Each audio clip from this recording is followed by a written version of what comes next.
disposition pour obéir selon Dieu et aussi pour obéir à Dieu. On parle tous d'obéissance, mais il y a une disposition pour obéir. Et obéir selon Dieu et aussi obéir à Dieu. Et cette disposition conteste la disposition nécessaire pour obéir. On va dire Romains 6, verset 16. Romains 6, verset 16.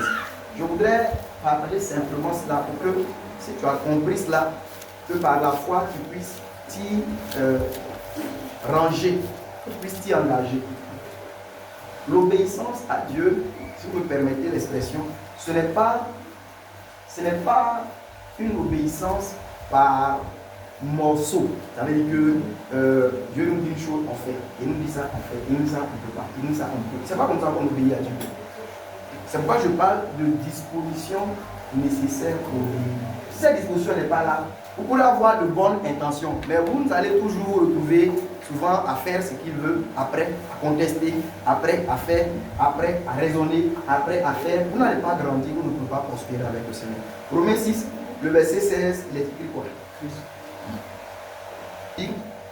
Ne savez-vous pas que, écoutez, lorsque vous vous êtes rendu esclave de quelqu'un pour lui obéir, vous entendez? Lorsque vous vous êtes rendu esclave de quelqu'un pour lui obéir, vous demeurez esclave de celui à qui vous obéissez, soit du péché pour la mort, soit de l'obéissance de la justice. Tu veux lire, Christ? Écoutons bien. C'est que l'apôtre dit, vous allez vous rendre compte que avant l'obéissance, il y a une chose d'abord qui vient. Il y a une disposition d'abord avant l'obéissance. Et cette disposition, quand elle manque, on va se retrouver, comme je vous l'ai dit là, dans une obéissance, mais qui n'est pas celle du cœur, qui n'est pas celle que Dieu agrée. Ça va être une obéissance qui n'est pas aussi, je veux dire, continuelle, qui n'est pas constante. On va obéir un peu, après on va contester, après on va discuter, après on va revenir, après on va retomber. On n'obéira pas selon Dieu et on n'obéira pas à Dieu comme selon Dieu. Dites pour nous remettre droit. Je ne vais pas te laisser distraire de tout ce que je vous dis. Donc, selon ce texte qu'on a lu, vous allez voir que dans la pensée de l'apôtre, il y a une chose qui vient avant l'obéissance. La chose qui vient avant l'obéissance, il dit que c'est de faire quoi? C'est se livrer. Il dit se livrer comme esclave pour obéir. Vous voyez, l'obéissance, ce n'est pas le frère Cyril, enfin le frère Saïri. Vous voyez, il passe, et puis moi je suis dans la maison ici. Il n'y a pas grand rapport nous deux. Et puis je lui dis, ah, Saïri, tu peux m'acheter quelque chose à la boutique, et puis il va acheter. Voilà, il vient. Et puis peut-être un autre jour, il passe encore. Je l'appelle. Est-ce que tu peux me faire un transfert? Et puis il me fait le transfert. Et bien l'autre jour, peut-être qu'il s'en va accompagner quelqu'un. Je lui dis que, est-ce que tu peux faire telle chose pour moi? Vous voyez, la plupart du temps, une telle obéissance, à quoi ça va aboutir? Vous allez voir que ça ne va pas durer, qu'il va commencer à se plaindre. Ça ne va pas durer qu'il va commencer à dire que non, c'est pas parce que je passe ici que tu vas tous les jours m'envoyer. Ça ne va pas durer qu'il va commencer à trouver que je veux profiter de lui. En fait, frères et sœurs, voilà, je dis ça dans tout le jeu, je veux simplement vous faire comprendre que la chose première, le passage, c'est Romains chapitre 6, verset 16. C'est le frère, Romains 6, verset 16. Voilà. Ok, Romains 6, verset 16, il n'y a pas de problème. Donc, je dis que pour Paul, l'apôtre, il nous montre que la chose première à faire, ce n'est pas obéir. La chose que chacun de nous doit faire en premier, ce n'est pas obéir. Tout à l'heure, comme je disais, le frère Cyril dans la prière, il parlait. La chose première à faire, ce n'est pas servir. Ce qui fait aussi que souvent, dans le service de plusieurs, il y a beaucoup de bâtons, je vais dire comme ça, dans leur roue. C'est ce point dont je parle.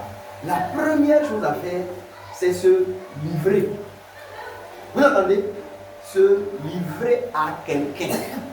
Et quand on te dit te livrer à quelqu'un, ici, l'apôtre dit que tu te livres comme esclave.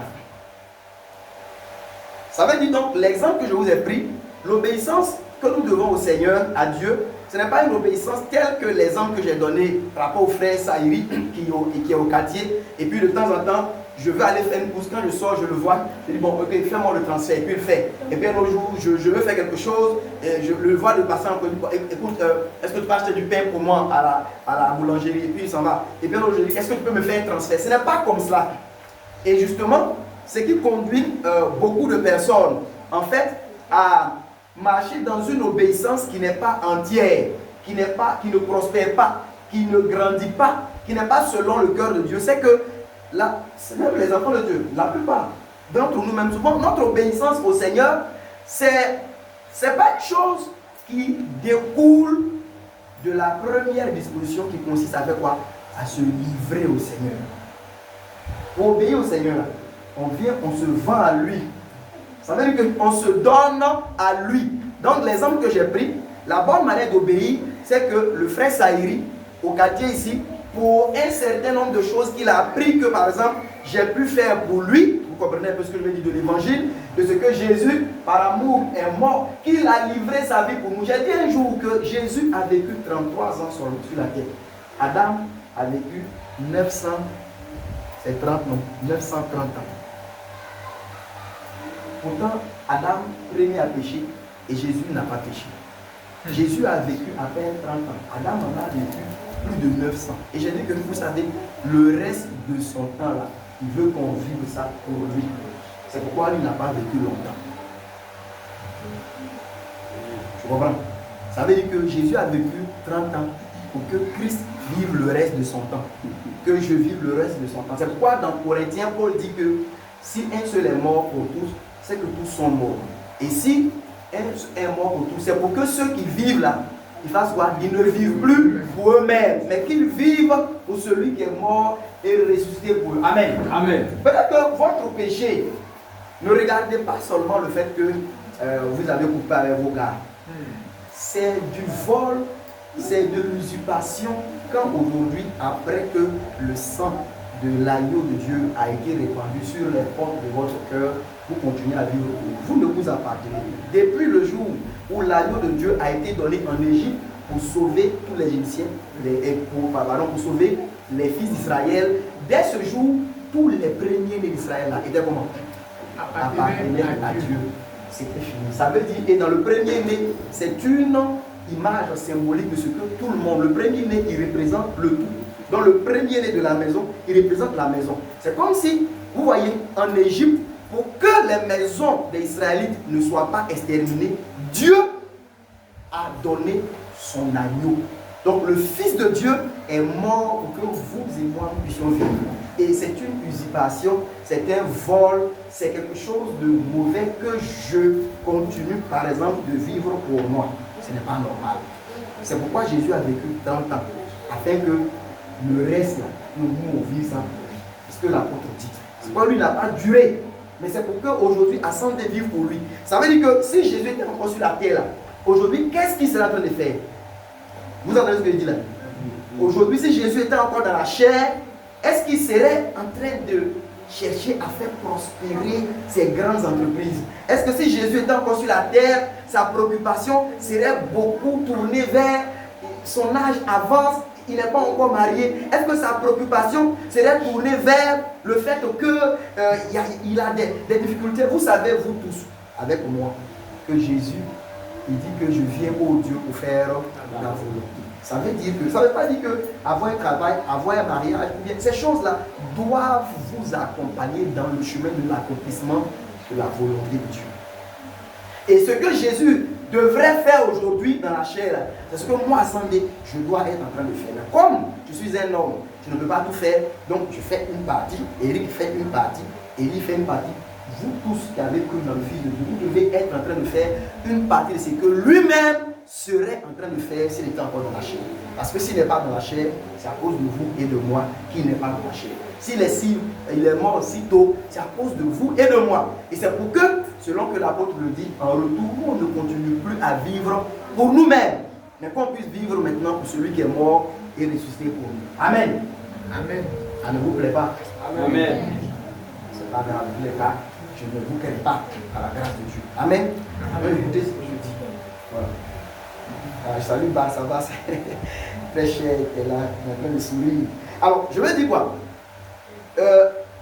Je tournais un peu pour faire comprendre que le frère Eric, pour obéir selon Dieu, ça veut dire que quand il aurait appris au quartier tout ce que j'ai fait volontairement, librement, par amour pour lui, Eric devrait venir.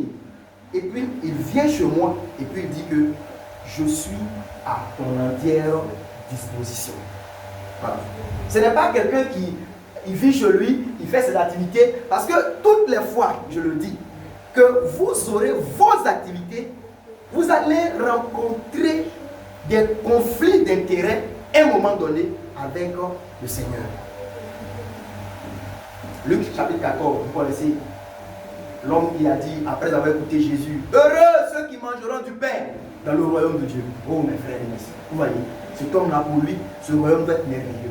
Ceux qui vont avoir l'occasion d'entrer dans le royaume de Dieu, mais ils seront heureux. Ce sera vraiment un moment merveilleux. Ils seront assis à table avec Abraham, avec Isaac, avec Jacob, avec les prophètes. Ça ne vous dit rien ces choses. Réveillez-vous. Hein? Ça ne vous dit rien.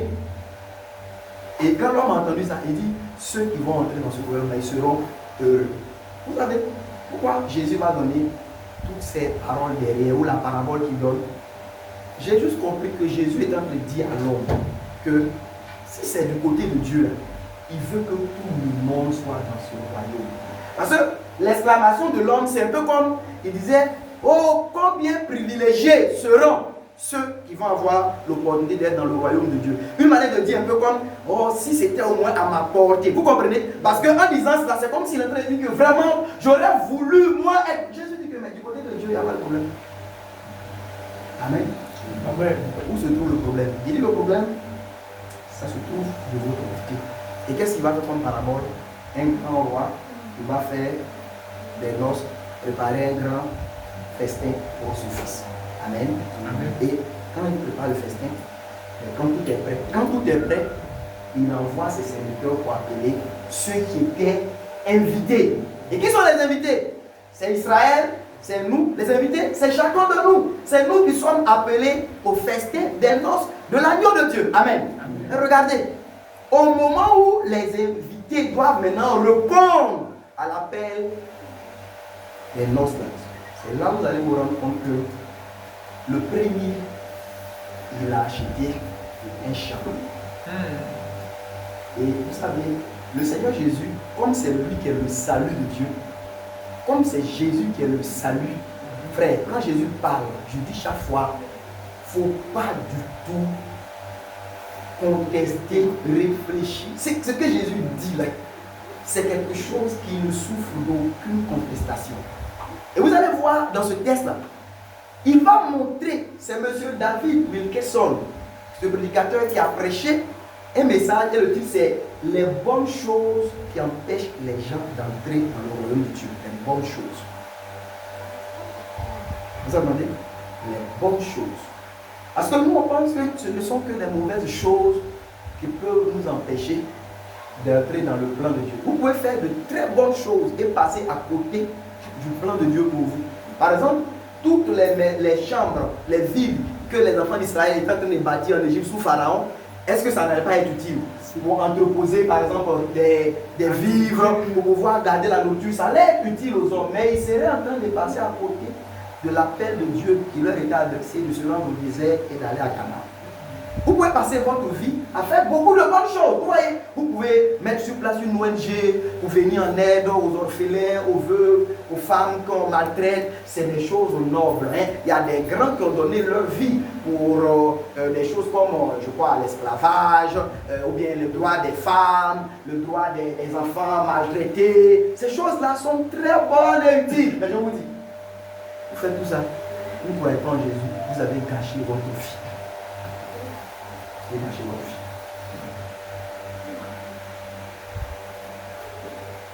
Quand les envoyés, les apôtres du roi vont maintenant appeler les invités, le premier dit que, ah, vraiment, j'ai acheté un champ.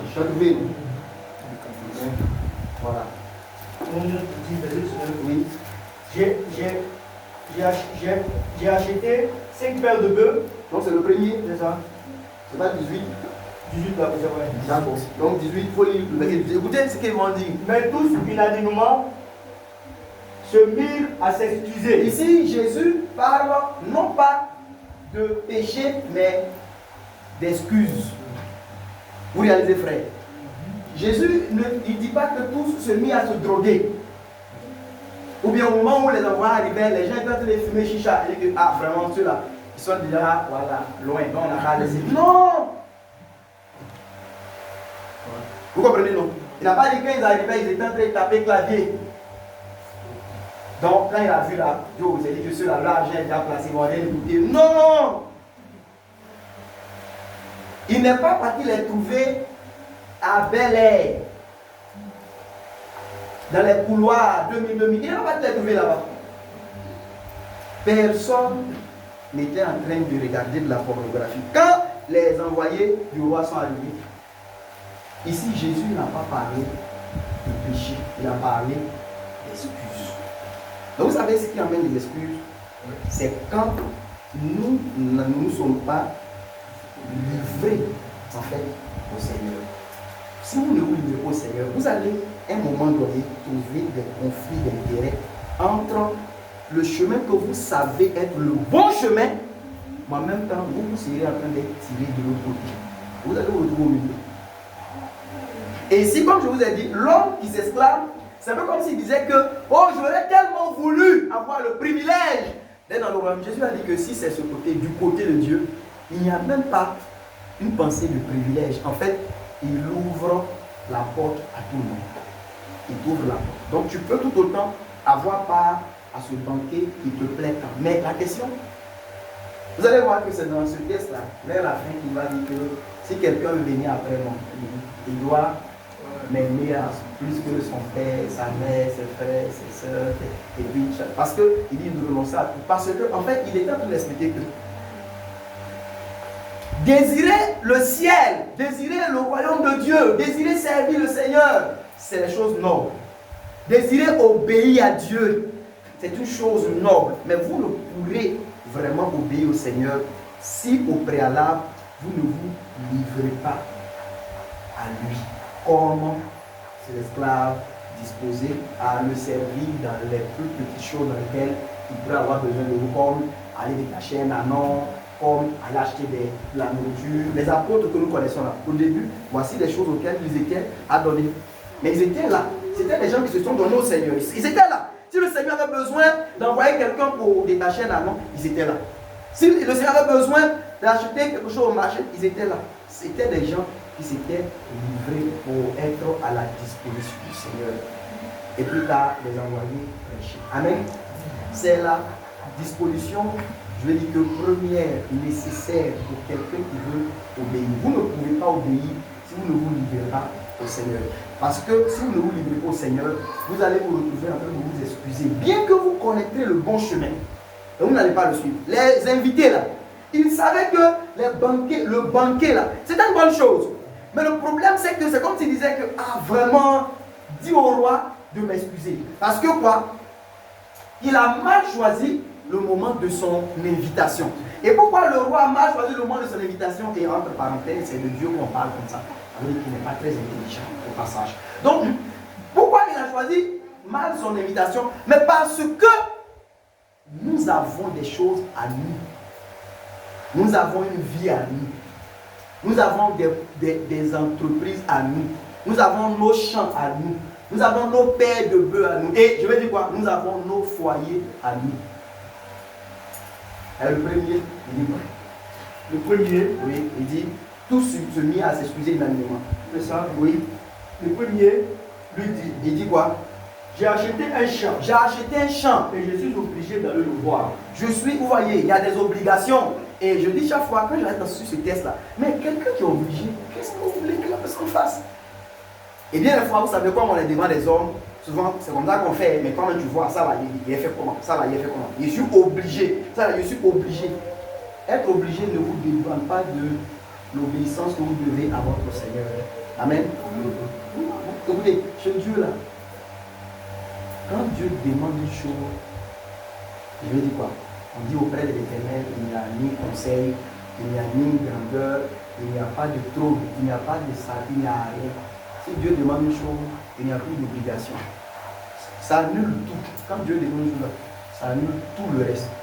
En fait, c'est la bonne pensée que vous devez avoir. Alors, l'homme là, il a acheté un champ. Le champ là, c'est pour lui. C'est ça le problème. Ça ne veut pas dire se livrer là. Quand on se livre à Dieu, ça ne veut pas dire qu'on n'achète pas de chants. Non. Quand on se livre à Dieu, on achète les chants pour lui. Amen. Vous comprenez? Voilà. Il a dit Amen. Quand on se livre à Dieu, ça ne veut pas dire qu'on n'a pas le droit d'avoir des paires de bœufs.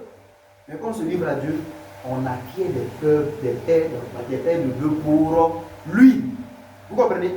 Quand on se livre à Dieu, ça ne veut pas dire qu'on ne doit pas se marier. Mais quand on se livre à Dieu, là, on se marie pour pouvoir avoir une aide dans le chemin de l'accomplissement de son travail dans lequel nous sommes déjà. Vous comprenez? Mais quand vous n'êtes pas livré à Dieu, vous allez avoir vos propres champs.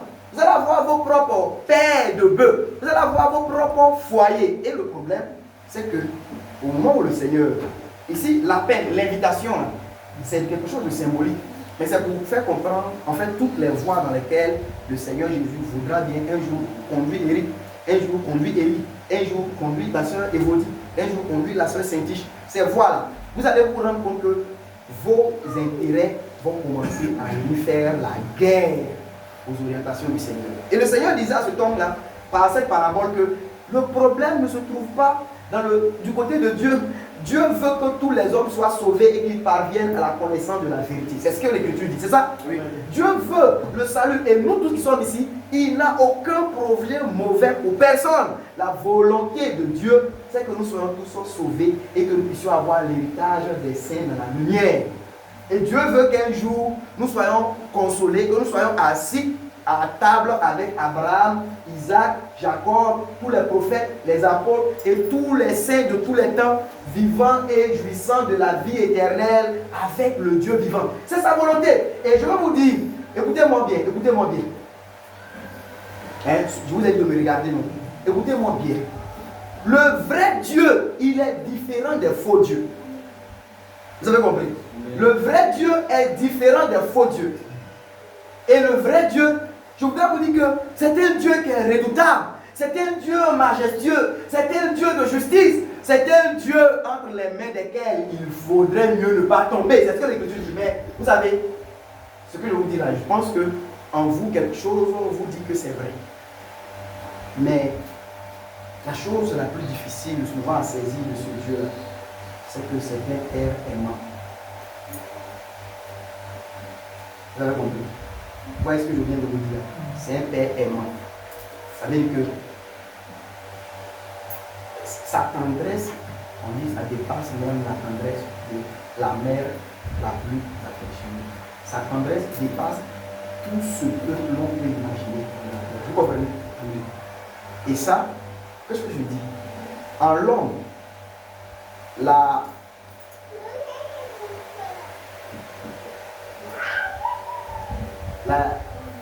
déchéance due au péché, vous comprenez?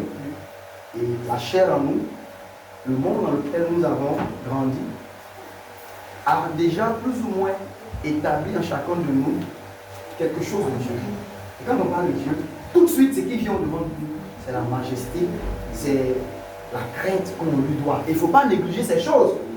Quand on parle de Dieu, c'est sa justice, c'est le Dieu au devant de qui il faut marcher droit comme une règle. Écoutez-moi, soyez attentifs, soyez actifs. Mais je dis que la chose souvent la plus difficile pour les hommes, même les chrétiens, pour pouvoir saisir en même temps auprès de ce Dieu, c'est que c'est un Père tendre, d'une tendresse qu'on ne peut pas du tout imaginer. Et vous savez, chez nous les hommes, quelqu'un qui commande à l'éclair, on ne peut pas penser que puisse être complaisant à un enfant qui essaie de marcher et qui tombe de temps en temps.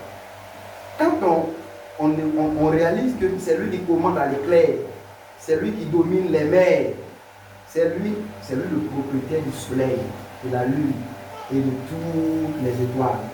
Quand on réalise qu'on dit que le tonnerre là, c'est pour nous faire sentir de temps en temps sa voix, c'est sa voix, le tonnerre, quand ça fait ça. Et quand tu regardes ça, tout de suite, ce qui se crée dans notre cœur, c'est le sentiment de crainte, de majesté. Il faut marcher comme cela. Et je dis qu'il ne faut pas négliger ces choses. Je vous ai tout à l'heure dit que c'est une chose terrible que de tomber entre les mains de ce Dieu vivant. C'est écrit parce que moi je suis un prédicateur de toute la parole de Dieu. Je ne suis pas spécialisé, je prêche tout. Mais je vais vous dire que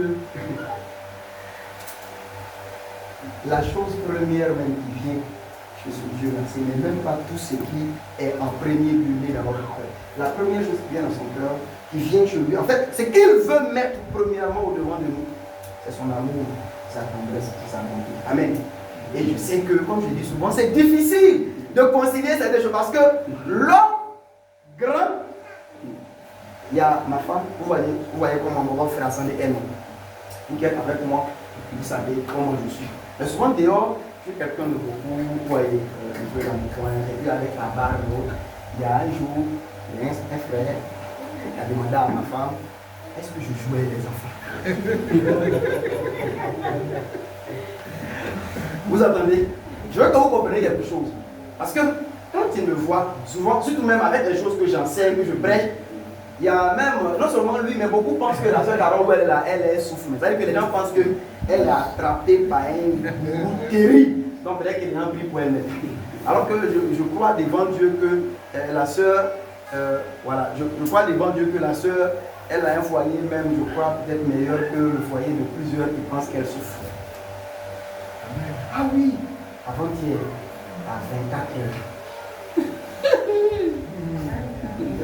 Je suis sorti pour prier un peu. Et en priant, j'ai dit, mais tiens, j'ai un peu d'argent dans ma bouche. Je suis allé là-bas. Oh, la soeur dormait 1 heure du matin. Elle dormait. Je suis allé au bord. J'ai pris un peu de frites, un peu de les viandes qu'on pique là. J'ai pris un peu. Et puis, on avait d'abord. Voilà, les viandes qu'on pique là. J'ai pris un peu de frites. Et puis, je suis venu. Gauthier, ça goûter, hein? Voilà. Quand je suis arrivé, je n'ai pas arrivé avec quelqu'un. Je suis parti dans la cuisine. Après que ça vient, j'ai fait un petit thé. Voilà, à côté. Et puis je suis allé, pendant que la soeur dort. De son autorité, mais je vais vous dire, c'est un père, écoutez-moi, s'il vous plaît. C'est un père qui est aimant. Et la première chose qu'il veut établir entre lui et l'homme, ce n'est pas que l'on le craigne, ce n'est pas que l'on le redoute, ce n'est pas que l'on cherche à se cacher de ça. Il veut que l'on puisse le découvrir comme celui aimant le plus. Amen. Amen. Et si vous avez déjà lu le livre de Job, vous allez vous rendre compte que Eliphaz, c'est ça non? Bildad, et puis le troisième. Bon, oubliez un peu son nom. Les trois amis de Job, là, vous allez vous rendre compte que les arguments qu'ils ont utilisés contre Job, ce n'est pas des choses dénuées de vérité. Seulement qu'à la base, ils se sont trompés. Donc toute l'application qu'ils faisaient de leur argumentation était erronée. Mais les paroles qu'ils disaient, c'est les paroles de Dieu même. Mais ils appliquaient ça d'une mauvaise manière. Et vous allez voir que ces trois hommes, si vous regardez bien, tout ce qu'ils disaient dans le fond, c'était que quoi? Si tu souffres, c'est que tu as péché. Tu ne peux pas, voilà, Sophar, merci. Tu ne peux pas nous convaincre du contraire. Souffrance comme ça, c'est forcément à cause du péché. Et c'est ce qui a fait que eux, Job, se sont beaucoup fâchés. Parce que Job aussi, c'est vrai, il ne disait pas que lui, il est immaculé de conception, mais il disait que, il savait quand même qu'il marchait droitement. Donc c'est pourquoi il disait que ce sont des consolateurs de néant. Voilà, que tout ce qu'ils racontent, que j'aurais mieux même ici 15 mais vous allez paraître plus sage. Voilà, que tout ce qu'ils disent là, ils ne font que aggraver la situation. Mais regardez une chose. Je dis que ces trois hommes ne leur en voulaient pas. Ils étaient beaucoup sincères, mais ils étaient comme la plupart d'entre nous ici. Leur connaissance de Dieu, leur rapport avec Dieu, leur relation avec Dieu était beaucoup basée sur c'est un Dieu juste, un Dieu à craindre, un Dieu à respecter. Il faut marcher dans ses paroles. Si tu souffres, c'est que tu as péché. Si tu n'as pas péché, tu ne souffres pas. Voilà comment c'était juste une pensée légale, avec légalisme pour eux. 1 plus 1, 2, par contre, Dieu marche. Alors que regardez une chose. À deux reprises, quand on nous parle de ce qui se passe dans le ciel, donc qu'est-ce qu'on voit qu'on a fait? Ça s'est coupé. Voilà. Donc à deux reprises, quand on nous parle de ce qui se passe dans le ciel, vous allez vous rendre compte que... Voilà, à 2 reprises, quand on nous parle de ce qui se passe dans le ciel, regardez, on dit qu'un jour, les fils de Dieu ou les anges, ils viennent paraître devant Dieu, puis le diable vient au milieu d'eux. Et puis, si vous écoutez, Dieu, dans le ciel, qu'est-ce qu'il dit? Mais il se complaît en Job. Il prend plaisir en Job. C'est la chose qu'il demande au diable, tu viens d'où? Non, je suis parti me promener dans la vie. Est-ce que tu as vu, est-ce que tu as remarqué mon serviteur Job? Il n'y a personne qui soit comme lui. C'est quelqu'un qui intègre. Regardez tout ce que Dieu est en train de faire là. Mais il parle de qui? Il parle d'un homme. Et quand on vous dit un homme, c'est un homme donc, en qui il y a encore le péché. C'est un homme en qui il y a encore des défauts. C'est un homme en qui il y a encore des fautes. Tu m'écoutes, non? Mais Dieu, frère, je dis que si pendant ce qui s'est passé chez Job là, quelqu'un venait dire à ses amis d'abord que en fait Job souffre parce que Dieu prend plaisir en lui. Déjà, elle le fera. Et cette pensée, les gens allaient rejeter ça, ils vont dire que ce n'est pas possible. Mais il souffrait, non pas nécessairement parce qu'il avait péché. En fait, il souffrait, je vais dire comme ça, parce que Dieu prenait plaisir en lui. Il souffrait à cause même des complaisances de Dieu, du plaisir que Dieu prenait dans sa manière de marcher. Et vous allez voir que cette manière de décrire Dieu n'allait pas être reçue par ces 3 amis de Job parce que leur marche avec Dieu était beaucoup plus. Selon ce que je viens de vous dire, ça veut dire que Dieu, il est majestueux, il est grand, il a créé les cieux, il a créé la terre, il faut le redouter, il faut le craindre. Donc pour eux, la marche avec lui, si vous voulez, c'est comme ça. Tu veux comme ça, tu frappes. Si tu as fait ça, c'est que tu as frappé. C'est parce que tu as mal marché. Alors il n'en était rien. Ça veut dire que ce qui se passait là, c'était des voix d'un cœur d'un père aimant. Il dit, Job, il est quelqu'un de droit. Il aime Dieu, il marche dans la vérité, il ne marche pas dans ces choses confuses. Et vous allez le diable va lui dire, non mais est-ce que c'est de manière désintéressée? Il fait ça, c'est parce qu'en griffe, tu achètes son obéissance, tu lui apportes toutes choses. Et regardez, qu'est-ce que Dieu dit? Il dit, non, à la limite pour te montrer que je n'achète pas son obéissance, mais va, tout ce que tu dis qu'il a là, mais détruis tout et tu verras. Vous voyez, mais cette manière de décrire Dieu là, elle est vraiment à l'opposé de ce que Eliphaz, voilà, Bildad, et puis comme il dit, Sophar était en train de lui dire, toute leur argumentation, vous allez voir que, vous voyez qu'il n'y a pas quelqu'un qui marche droit et puis qui souffre comme ça. Mais marcher droit et puis souffrir comme ça, on ne peut pas comprendre cela si on ne saisit pas en fait le Dieu d'amour. On ne peut pas comprendre comment ça se fait que quelqu'un marche bien et puis souffre. Ça là, ce sont des choses qu'on ne peut comprendre que dans le cœur du Dieu d'amour.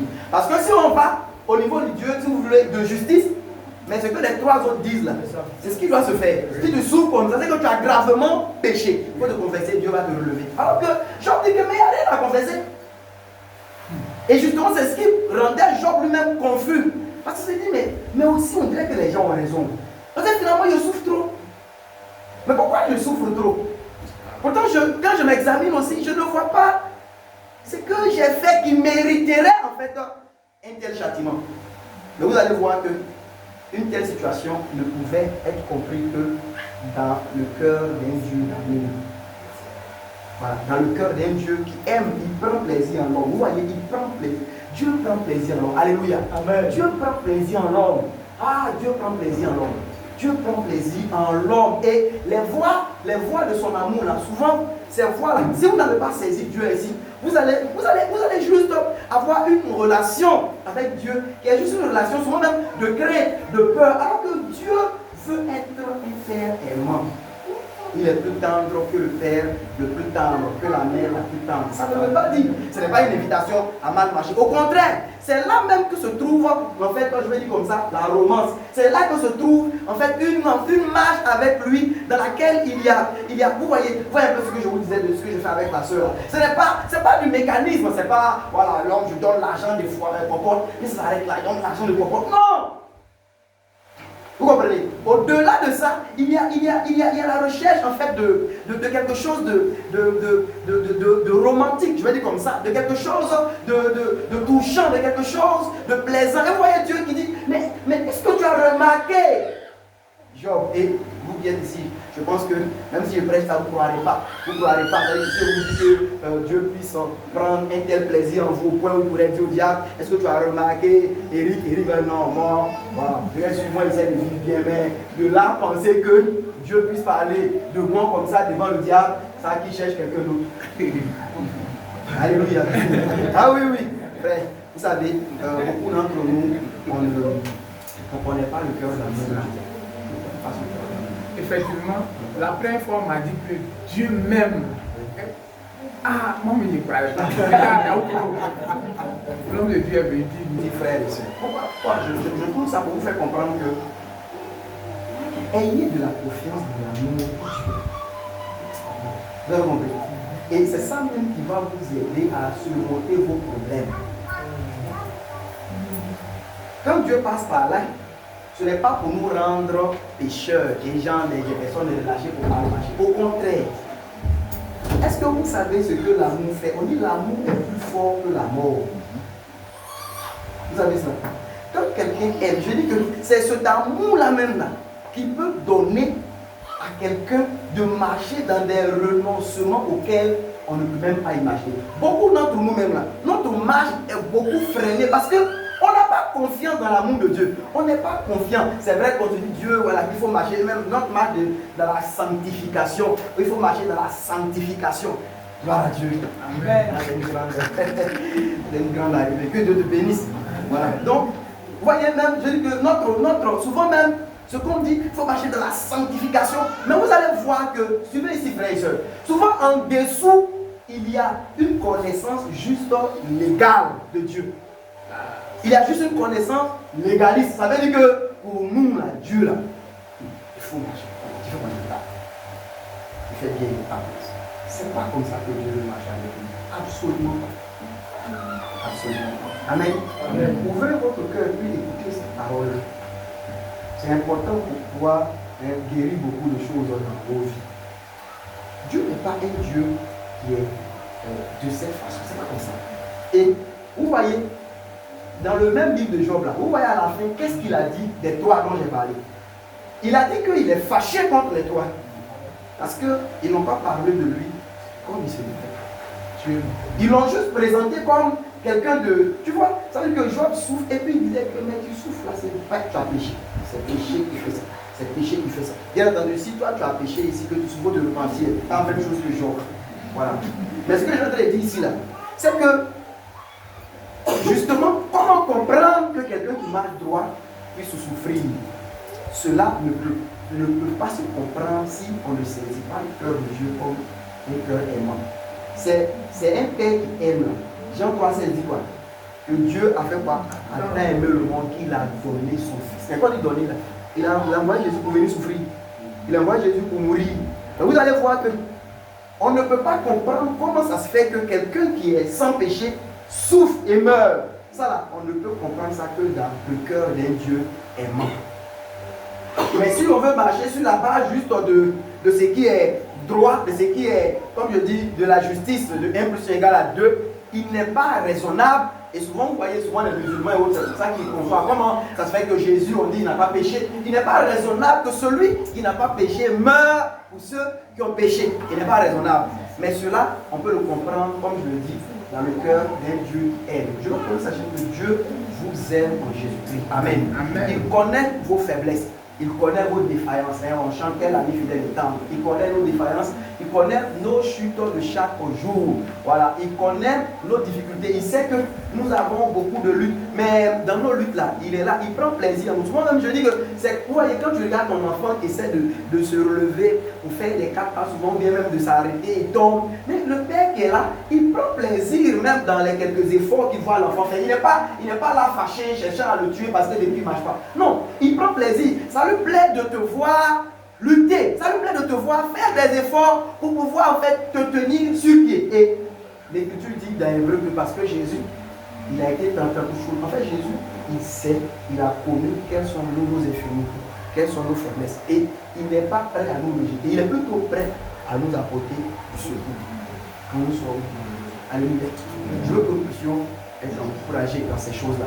Pour que nous puissions avoir de la confiance pour nous approcher du Père Céleste.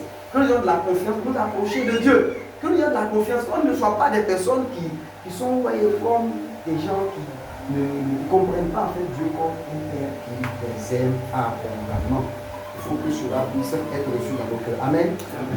Amen. Amen. Alors, revenant voilà, à ce que je suis en train de vous expliquer, c'est que l'obéissance, et vous voyez même quand je vous parle de vous livrer, ça peut être vu comme une chose difficile qu'on est en train de vous demander.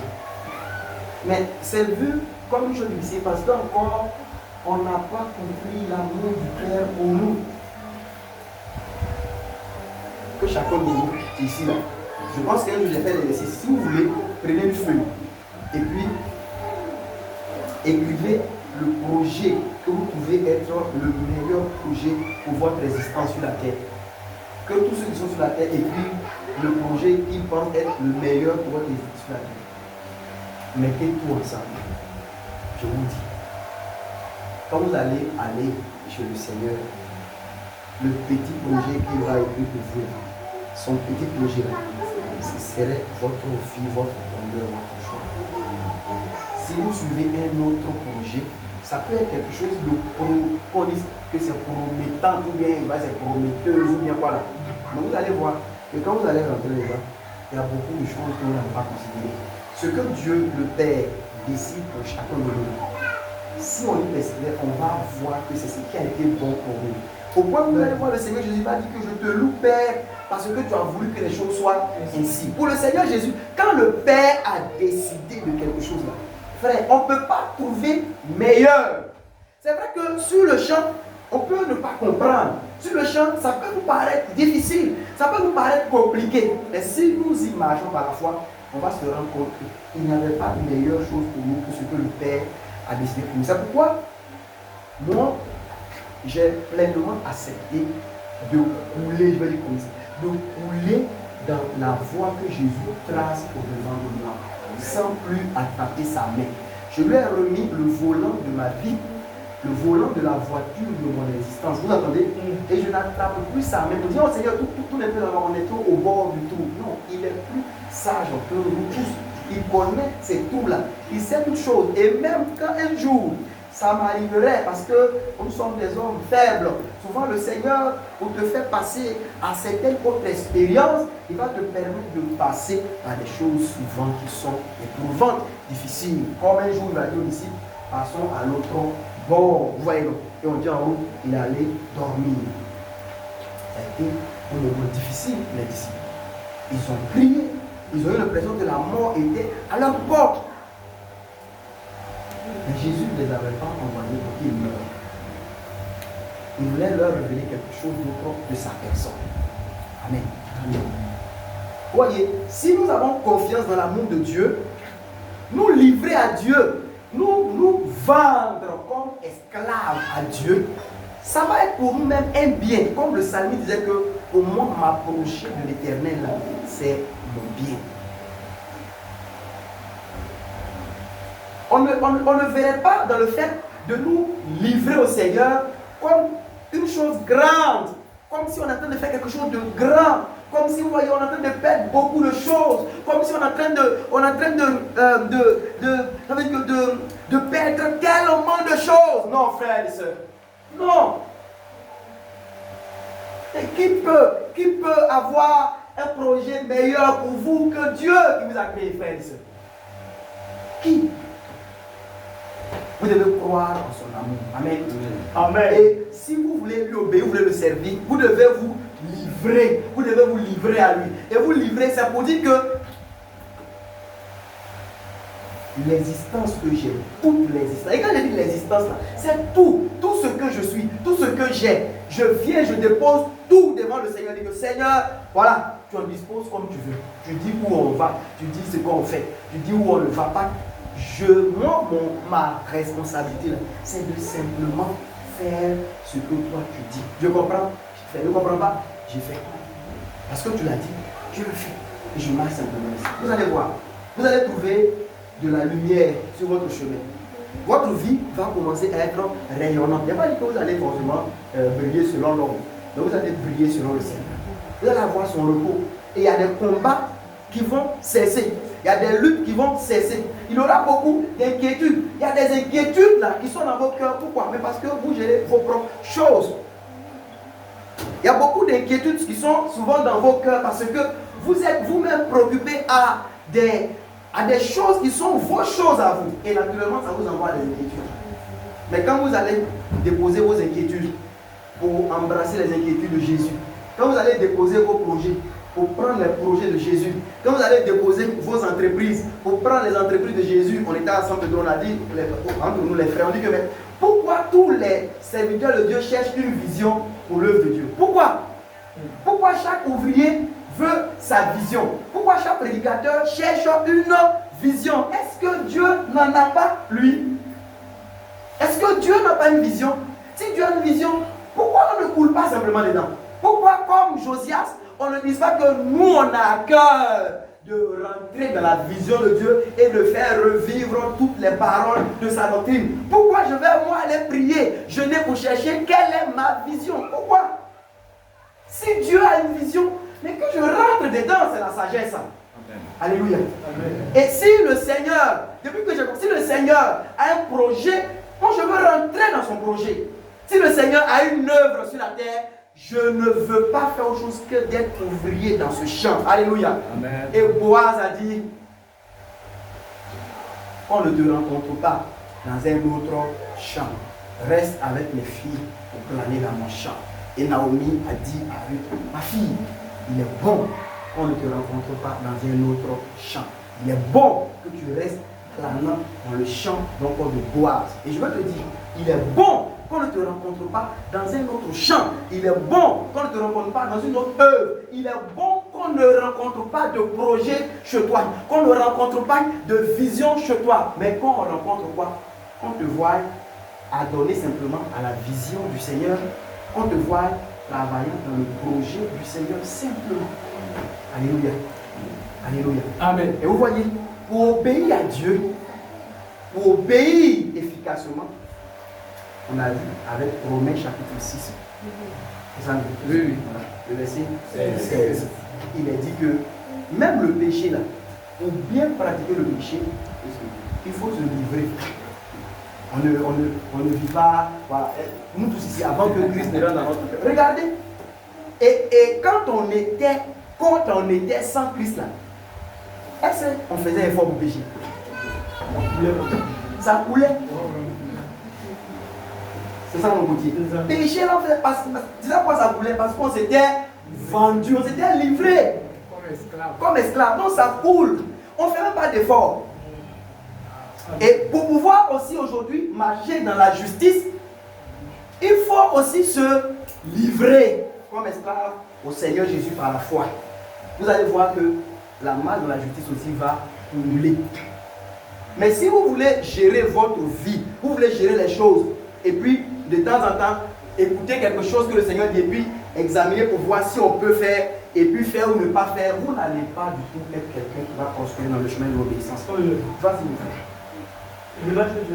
Pour vous expliquer, oui, vas-y, grand frère. Oui, à la suite de ce que Cyril dit, c'est-à-dire, ce à quoi ça m'a fait penser là, c'est que il y a un exercice qui serait bon aussi, hein. Pas parce qu'on va contempler les choses qu'on a vomies, mais quand on regarde la facilité avec laquelle on péchait, et puis on compare à la difficulté avec laquelle on obéit à Dieu, ça doit nous instruire. C'est-à-dire, on péchait facilement. On ne faisait pas d'efforts pour pécher, ça venait naturellement là. Tac, tac, et puis on est dedans. On a les plans facilement, ça vient dans la tête vite, vite même. Même s'il y a un obstacle, comment on va continuer ça? C'est vite, on réfléchit rapidement là. Mais quand on rapporte ça maintenant dans notre marche avec le Seigneur et dans l'obéissance qu'on doit avoir pour Christ, je dis les dispositions dans lesquelles on était, qui facilitait notre vie dans le péché là, c'est ça qu'on doit pouvoir transposer dans le bon sens, pour que ça soit aussi comme ça automatique et facile, sans effort. C'est ce que l'apôtre même a dit, hein?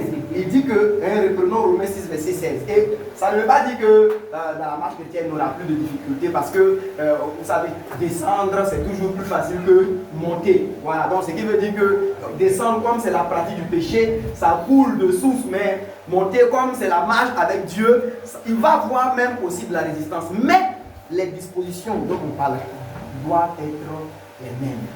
Et je vais même vous dire que quand on était du monde là, si quelqu'un demande comment on était livré au péché, on était tellement livré qu'on n'avait jamais pensé à ça.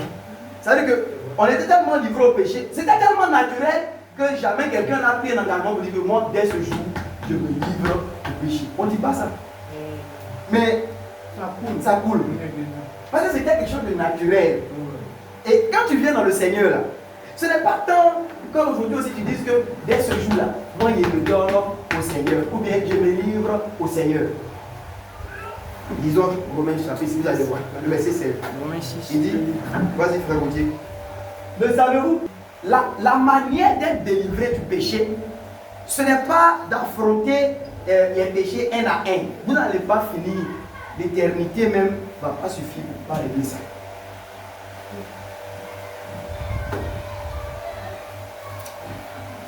Se livrer à Dieu là, se livrer, comme il dit ici là, à la justice, se livrer là, voilà ce que je vais vous dire. Dans Genèse chapitre 14, on nous parle de l'histoire d'Abraham, je crois, qui se retrouve en Égypte. C'est ça, non? Et je vous ai souvent parlé de ça. Vous allez voir les princes, les serviteurs de Pharaon, ces princes-là, on dit que quand Sarah est entrée en Égypte, tout le monde a vu que c'était une femme très belle. Tout à l'heure, regardez, ces princes-là, vous n'allez pas voir non plus d'efforts chez eux. Dès qu'ils ont vu la femme, leur réflexe, sans que Pharaon ait donné un commandement qui dit vous m'amènerez toutes les belles femmes. On n'a rien vu. Mais dès qu'ils ont vu la femme, on dit que eux-mêmes là, ils sont allés la louer.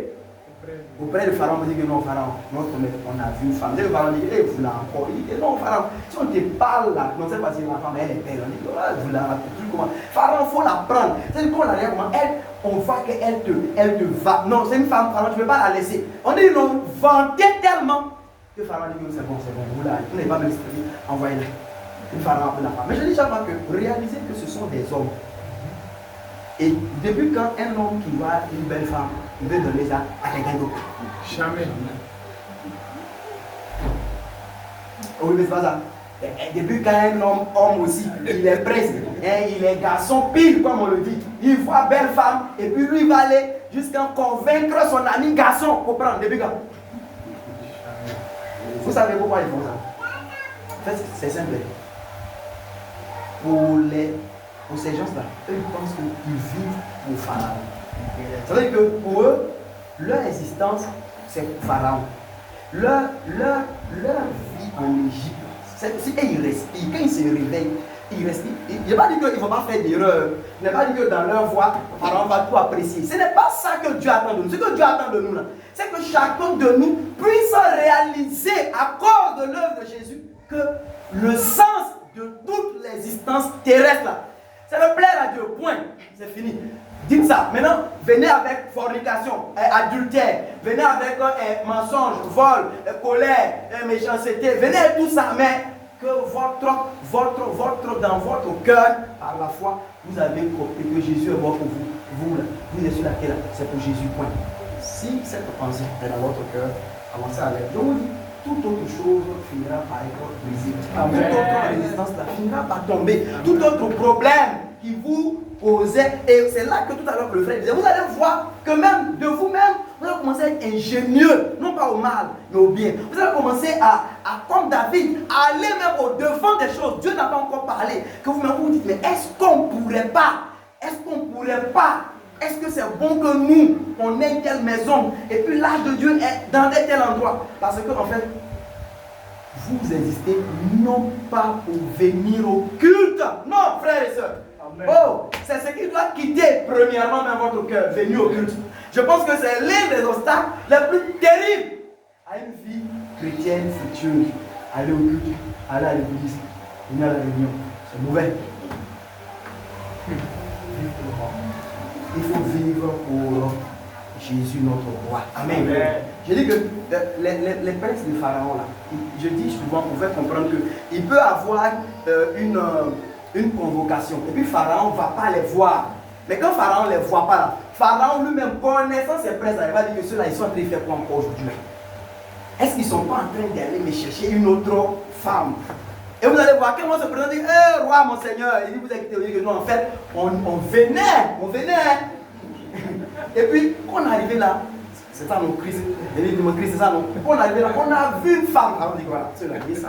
Donc, c'est vrai qu'il était le roi, on ne pouvait pas venir. La femme, elle est trop belle. Pharaon dit que toutes les femmes disent que non, on l'a venue, elle. Là, voilà, Pharaon. Là, voilà. Ça veut dire que même à une rencontre où Pharaon verrait que ces princes-là sont absents, il sera absent encore pour les intérêts de Pharaon. Amen. Alléluia. Est-ce que vous avez compris? Amen. Vivre pour Pharaon, ce n'est pas venir faire culte. Vivre pour le Seigneur. Ce n'est pas. Ça veut dire que on était à San Pedro, les frères, on s'apprêtait à faire une réunion, on cherche, c'était Gauthier, non? Gauthier, un professeur avec un groupe là, on ne les voit pas. Tu te rappelles de ça, non? Voilà. On appelle, on dit que ils sont en train de prêcher l'évangile à quelques personnes. On va dire qu'on espère que vous allez les baptiser. Voilà. Vu qu'on a perdu quand même 30 minutes. Mais un tel retard là, mais c'est un bon retard ou bien? Une telle absence à la réunion, là c'est une bonne absence. Parce que quand on soit là, parce que la Bible dit qu'on vive ou qu'on meurt là, on vit ou on meurt au Seigneur. Tout ce qu'on fait là, c'est pour le Seigneur. Le jour, je ne suis pas là. Je ne suis pas là pour ses intérêts. Le jour, je suis là pour ses intérêts. Quand on va quitter ici, qu'on va partir là, il n'y a pas jour du Seigneur. Hein. Mon lundi là, c'est pour Jésus-Christ. Alléluia. Amen. Mon mardi est pour lui. Mon mercredi pour lui. Mon jeudi, mon vendredi, mon samedi, mon dimanche. Et je ne suis pas, je vous dis, mon péché là, ne vous préoccupez pas de ça. Vivez seulement pour Jésus le roi. Donnez-vous à lui. Dites-vous que mon existence là, c'est pour Jésus. Je suis sur la terre là. C'est pour plaire à Jésus. Le peu que tu sais faire, il faut le faire. Amen. Tu comprends? Petit que tu sais faire, il faut faire. Petit que tu as vu qu'il plaît à Jésus là, il faut faire. Il ne faut pas chercher à aller gagner l'Afghanistan. Il ne faut pas chercher à prêcher à Obama. Non. Il y a petit que tu as connu, qui plaît déjà à Pharaon là, il faut faire ça. Et je vous le dis, vous ne saurez pas à quel moment mauvaise humeur aura quitté votre vie. Amen. Après quelque temps, vous allez vous rendre compte que vous n'avez plus une mauvaise humeur. Amen. Vous ne saurez pas à quel moment paresse là vous a quitté. Quelque temps après, vous allez voir que vous êtes quelqu'un de dirigeant, quelqu'un d'engagé. Vous ne saurez pas à quel moment. Je vous dis que ces princes de Pharaon là, dites-moi, à quel moment ces gens-là, ils sont comme, il y a des péchés, même parce que vous avez du temps que vous les pratiquez. Ces princes-là, à quel moment ils vont aller fumer chicha? À quel moment? Il y a certains de nos péchés là, c'est notre oisiveté, c'est le temps qu'on a là. C'est là qui fait qu'on pêche. Je vous dis que frère, le sens de la vie chrétienne, on l'a dit, si Jésus est mort pour nous, nous on doit vivre pour lui parce qu'il est mort pour nous. Alléluia. C'est ça la vie chrétienne. On peut, après cette réunion-là, ne plus se voir pendant 1 mois, pendant 2 mois, pendant 3 mois. Le jour où on se retrouve là, c'est plusieurs assemblées. C'est-à-dire que pendant ce temps-là, actuellement, si nous on a fait erreur de ne pas se voir 1 mois. Au retour là, c'est personne bébé. C'est moi je suis retourné à l'église catholique, et là c'est au-delà. Voilà. Aussi elle est devenue musulmane. Son papa depuis là lui parlait. Quelqu'un me dit, bon, comme on avait plus de prière, voilà. Mon ancien gars là, il est revenu donc. Actuellement, on a déjà fait quoi. Voilà. Il reste d'autres. C'est-à-dire que tu vas venir trouver un cafouillage pour 1 mois de. Où il n'y a pas de réunion. Nous refusons au nom de Jésus. Amen. Tu as parlé de. Ils n'ont pas 2 choses à faire. Les pères de Pharaon, ils n'ont pas 3 choses. Ils n'ont pas un programme. Écoutez, tout ce qu'ils savent qu'ils ont à faire là, c'est de chercher toujours le plaisir de Pharaon. Est-ce que c'est sur nourriture, c'est habits on a vu, c'est chaussures on a vu, c'est femmes on a vu, c'est. Si ces princes là, ils passent quelque part, et puis quelqu'un devant le terrain. Là, ils ont appris que si tu fais manioc, il y a manioc de 6 mois. Ça là, c'est Christophe de San Pedro qui nous a dit ça. Manioc de 6 mois, tu fais 6 mois après, tu récoltes. Frère, les prêts de Pharaon, s'ils apprennent ça là, ils vont là, comment c'est différent quoi? Ils vont acheter le terrain. Ils vont commencer même à faire le manioc. Et ils veulent même en faire une surprise à Pharaon. Vous allez voir que toute leur vie, c'est essentiellement comment faire pour que Pharaon soit content. Et dès le moment où vous êtes guidé par ces principes, comment vous allez faire pour comprendre? Vous allez vous cacher de qui pour aller pécher? Vous allez vous cacher de qui pour aller pratiquer le péché? Vous allez mentir à qui pour aller faire ce que vous savez que ça déplaît à votre roi, à votre Seigneur? C'est pas possible. Donc vous voyez, je dis que quand on ne comprend pas les choses comme ça, et que pour nous l'obéissance, aujourd'hui on vient, vous allez voir, et vous suivez non? Voilà, on va parler aujourd'hui, je vais vous enseigner sur quel genre de chaussures un chrétien peut porter. Vous voyez non? Quand je finis d'enseigner ça, on dépose maintenant le sujet, et puis chacun maintenant va faire quoi? Ah non, moi en tout cas, si c'est comme ça là, si c'est comme ça, moi je suis. Voilà, si c'est comme ça, vous savez pourquoi on fait ça? Parce que nous vivons encore pour nous-mêmes. Parce que nous ne nous sommes pas livrés au roi. Parce qu'en fait, nous sommes des gens qui, c'est vrai, c'est comme si, tu vois, non, on vient, mais il ne faut pas nous demander tout. Il ne faut pas nous demander tout. Oui. C'est pas comme les Israéliens qui sont sortis là. C'est vrai, on veut aller à Canaan, mais si en route là, il ne faut pas que tu vas nous émerder. Oui. C'est vrai que si en route là, tu nous fais tout marcher, franchement, nous on va te dire nos 4 vérités. Il dit, il veut retourner non. Oui, c'est quoi? Il y a même quelqu'un a dit là-bas que Moïse là, il ment, les gars. Tel éternel les années qui et puis dit qu'il était dans la rue du son là. Qui était là? Qui était là? Vous voyez? Mais quand vous prenez Josué et Caleb, c'est des gens, depuis le jour où la parole de Dieu est entrée dans leur cœur, vous voyez comme ça, ils se sont donnés à Dieu. Et dès le moment là, tout ce qui vient là, tout à l'heure Eric le disait, si Anakim vient au devant d'eux, il cherche comment il faut le contourner. Si Jéricho vient avec sa muraille, ils vont chercher comment contourner cette muraille. S'il n'y a pas de l'eau à boire, ils ne vont pas par exemple tout de suite, ah voilà, pourquoi il n'y a pas d'eau, on va retourner en Égypte. Non, ils vont chercher comment Dieu qui nous envoie ici là, il va nous aider à avoir de l'eau. Et vous allez vous rendre compte que finalement, ces gens-là, ils vont réussir à marcher. Mais écoutez non, écoutez-moi bien, hein. Les situations qui font tomber les autres en enfer, eux ils traversent ça par le ciel. Je reprends, vous comprenez?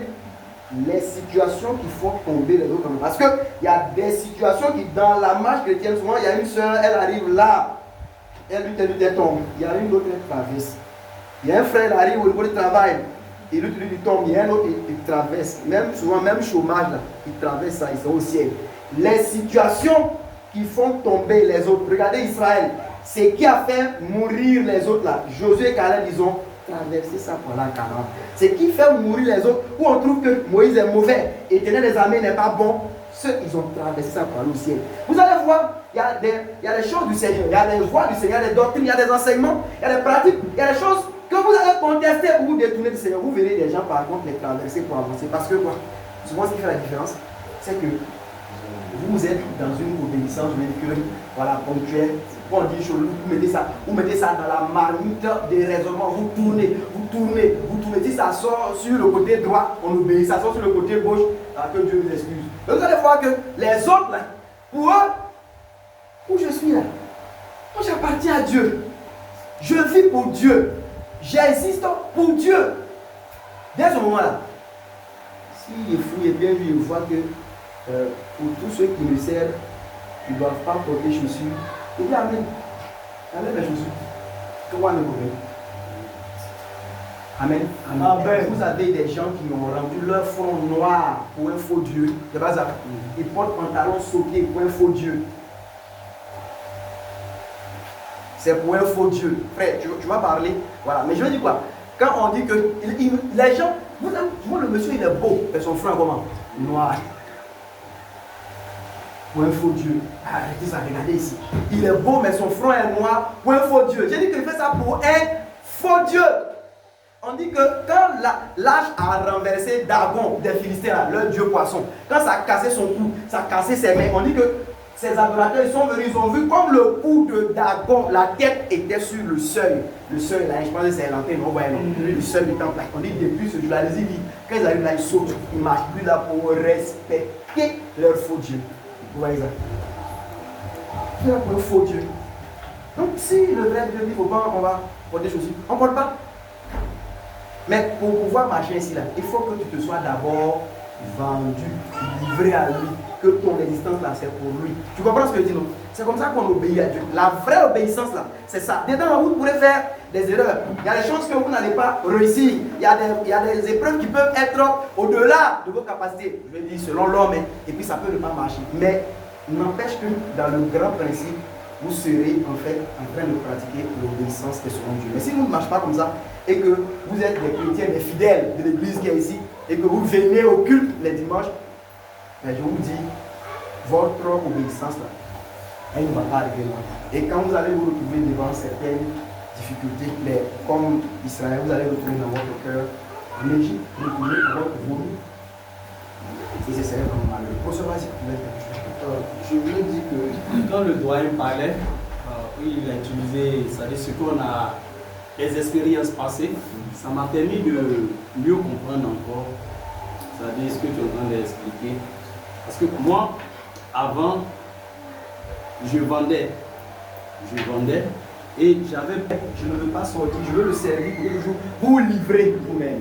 Et quand vous vous livrez là, je dis que vous comprenez ça simplement, c'est que pour vous aujourd'hui, la vie sur terre, l'existence, c'est pour une seule chose, pas pour deux choses, une seule chose, c'est pour Jésus.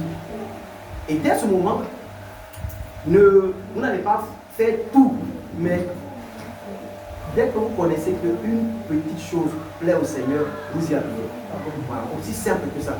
Et vous grandissez dans les autres choses. Ce que vous avez comme problème, mais vous le présentez devant du Seigneur, il va vous aider. Et vous allez voir que votre vie va être une vie de véritable disciple dans laquelle il va avoir du progrès. Mais si vous restez des allants à l'église, des fidèles d'église, des gens qui fréquentent les réunions, voilà. Et puis, comme je dis, ils sont un peu comme les gens extérieurs que Jésus peut envoyer, voilà, s'ils sont libres, le jour va t'envoyer, tu n'es pas libre, tu vas dire que tu n'es pas libre, alors qu'il ne faut pas que Jésus t'envoie et que tu n'es pas libre. C'est une chose qui ne doit même pas arriver.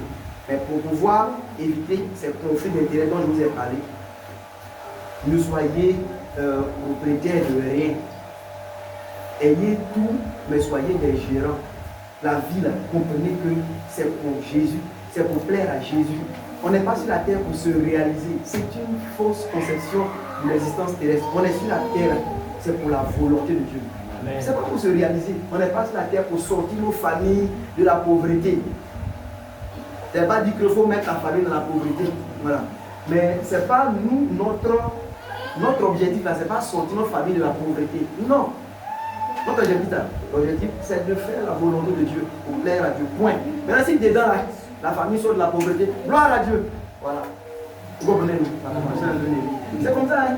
Dès qu'en avançant, un coup tu vois la famille sortir de la pauvreté, gloire à Dieu. Mais il ne faut pas te donner comme tel que mon but là. Il faut que je sorte ma famille. C'est comment les gens font pour s'égarer. Voilà. Après, quand les frères disent que frère, il faut venir chercher le Seigneur. Non, actuellement là, moi je vais mettre ma famille à l'abri du besoin. Ce sont des choses qui ne sont pas bonnes. C'est un renversement de Matthieu 6,33. Voilà, merci. Donc, ça veut dire que là maintenant, c'est quand on finit, souvent c'est comme ça, on pense, quand on finit de mettre notre famille à l'abri, on va venir maintenant faire ce que le Seigneur veut. Alors que, comme le Seigneur dit, de faire pour lui, et les autres choses vont suivre. Et souvent, la façon dont le Seigneur va procéder, comme je vous ai dit, il peut faire sortir la famille même d'une façon à laquelle même toi-même tu t'es jamais attendu. Voilà. Donc, que chacun de nous ici là réalise qu'il ne s'appartient plus à lui-même. Et il faut vivre, il ne faut pas te tourmenter pour 1000 choses. Il faut vivre pour plaire à Jésus, notre roi. Amen. Amen. Le peu que tu sais aujourd'hui, si tu sais aujourd'hui que par exemple, ça plaît à Jésus, que tu partages un verset biblique sur ton WhatsApp, arrête de partager les bouches tirées avec fleurs. Arrête ça. Voilà, maintenant là, sur ton WhatsApp, tu mets un verset biblique. Voilà. Si tu te sens concerné, c'est de toi que je parle. Tu mets des versets bibliques, un peu seulement. Tu vois, juste un peu ça. Voilà, arrêtez de tirer vos bouches là. Ça, laissez ça aux filles. Mais je sais, frère, en réalité, il y a beaucoup de choses que nous savons faire, que nous pouvons faire pour le Seigneur. Mais comme tu en as parlé aujourd'hui, c'est les dispositions qui vont permettre que ces choses-là puissent effectivement être actives et qu'on puisse s'y mettre des dispositions.